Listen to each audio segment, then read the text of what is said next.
Road మీద నడుచుకుంటా పోతుంటే చైన్ స్నాచింగ్లు చూసినాం. రైలు ఆగినప్పుడు కిటికీలకెళ్ళి చేయి పెట్టి చైన్ స్నాచింగ్లు చేస్తే చూసినాం. బస్సులలో చైన్ స్నాచింగ్లు చూసినాం. టెంపుల్ల దగ్గర చైన్ స్నాచింగ్లు చూసినాం. కొందరు దొరికి ఈపు చింతపండు చేసుకున్న వాళ్ళను కూడా చూసినాం కదా. అయితే స్నాచర్లు మస్తు తెలివి మీరిండ్రుల్లా. చూడుండ్రి సీదా ఎక్కడికి వచ్చి స్నాచింగ్లు చేస్తుండ్రో. రైట్, అపార్ట్మెంట్లో ఒక దొంగోడు ముఖానికి మాస్క్ కట్టుకొని వచ్చిండు. ఇంట్లో ఎవరున్నారు? అంకుల్, ఆంటీ అని పిలుచుకుంటా బెల్ కొట్టుడు, డోర్ కొట్టుడు, బెల్ కొట్టుడు, డోర్ కొట్టుడు.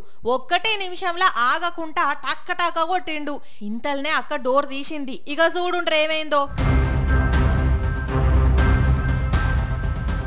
పోస్ని అన్యాలం పాడగాను చూసినారులా.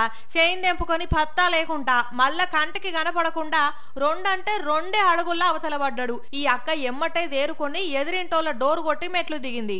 కానీ వాడు అప్పటికే గల్లీ దాటిపోయిండు. హైదరాబాద్ హైదర్షకోట దగ్గర ఒక అపార్ట్మెంట్ల చోరుగత ఇది. మరి వీడు పక్కాగా ఇదే ఫ్లాట్కి వచ్చి చైన్ స్నాచింగ్ చేసిండంటే ఎన్ని రోజుల సంది కనిపెట్టుకుంటా తిరుగుతున్నాడో. ఇంట్లో ఎవ్వరు లేనిది వీనికి ఏమెరకనో గాని చూడబోతుంటే చుట్టుపక్కల ఉండేటోడని అనిపిస్తున్నది. ఓ జనాలు, అపార్ట్మెంట్లుండే పబ్లిక్, వాచ్మెన్లు జర పైలం. కొత్తోళ్ళు వస్తే ఎవరిని పడితే వాళ్ళను పైకి పంపకుండ్రి. పోలీసులు సీసీ కెమెరా ఆధారంగా దేవులాడుతున్నారట గాని అపార్ట్మెంట్లలో వచ్చి దొంగతనాలు చేస్తున్నారంటే దొంగలు ఎంత వరకు తెగబడ్డ రోజు ఉడుండ్రి. అపార్ట్మెంట్లుండే అక్కలు మస్తు అంటే మస్తు జాగ్రత్తగా ఉండుర్రి, సరేనా?